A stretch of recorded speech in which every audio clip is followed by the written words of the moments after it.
Isipin mo, isang panahon kung saan ang diabetes ay halos katumbas ng isang hatol na mahirap takasan. Kapag nagkaroon ka nito, wala pang modernong insulin. Walang insulin pen, walang insulin pump, at lalong walang pharmacy na pwedeng puntahan para sabihing, "Boss, pahingi nga ng pangkontrol ng blood sugar." Noong mga panahong iyon, isa sa mga pangunahing paraan ng paggamot ay ang napakahigpit na diet. At kapag sinabi nating mahigpit, mahigpit talaga. May mga pasyenteng halos gutom na para lamang mapababa ang kanilang blood sugar. Pero syempre, hindi iyon tunay na solusyon. At dito nagsimula ang paghahanap ng mga scientist sa isang bagay na matagal ng misteryo. Noong ika-19 na siglo, napansin ng mga researchers na may mahalagang papel ang pancreas sa diabetes. Noong 1869, isang German medical student na si Paul Langerhans ang nakatuklas ng maliliit na kumpol ng cells sa pancreas.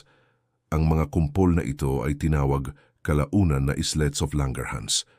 Hindi pa niya alam noon kung ano mismo ang ginagawa ng mga cells na iyon. Pagsapit ng early 1900s, patuloy ang research tungkol sa pancreas at diabetes.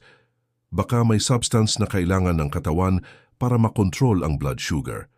At noong 1921, dumating ang isang batang Canadian surgeon na si Frederick Banting. May idea siya.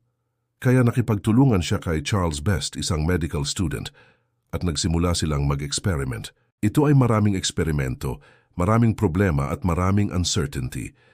Sa kanilang research, gumamit ang team ng mga aso bilang experimental models para pag-aralan ang pancreatic secretions. Nang makuha nila ang pancreatic extract at maibigay ito sa diabetic animals, bumaba ang blood sugar. Hindi pa perfect, pero may nangyari. May ebidensya na tama ang kanilang direksyon at dito nagsimulang magbago ang lahat. Noong January 1922, isang 14-year-old boy na si Leonard Thompson ang naging unang taong nakatanggap ng insulin extract. Ang unang treatment ay hindi naging perpekto dahil hindi pa sapat ang purification, kaya nagpatuloy ang team sa pag-improve nito. At makalipas ang purification, naging mas malinaw ang epekto. Bumaba ang blood sugar at nakatulong ito sa kanyang kondisyon. Isipin mo ang eksenang iyon. Noon, ang diabetes ay isang masamang diagnosis. Ngayon, may bagong pag-asa. Kailangan itong ma-produce ng mas marami. At dito naging mahalaga ang collaboration ng researchers at pharmaceutical industry. Ang Eli Lilly ay naging mahalagang partner sa pag-develop ng mas purified at mass-produced insulin. Noon, may diabetes ka at halos walang treatment.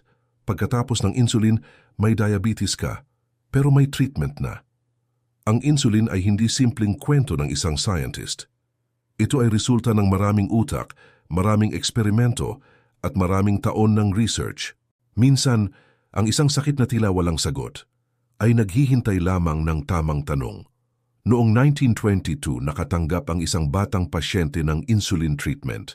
At mula noon, binago nito ang mundo magpakailanman. Kwento ito ng tao na ayaw sumuko sa isang sakit na dati ay halos walang sagot.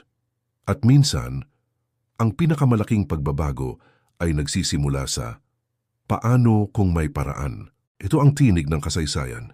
Dahil bawat gamot may kwento.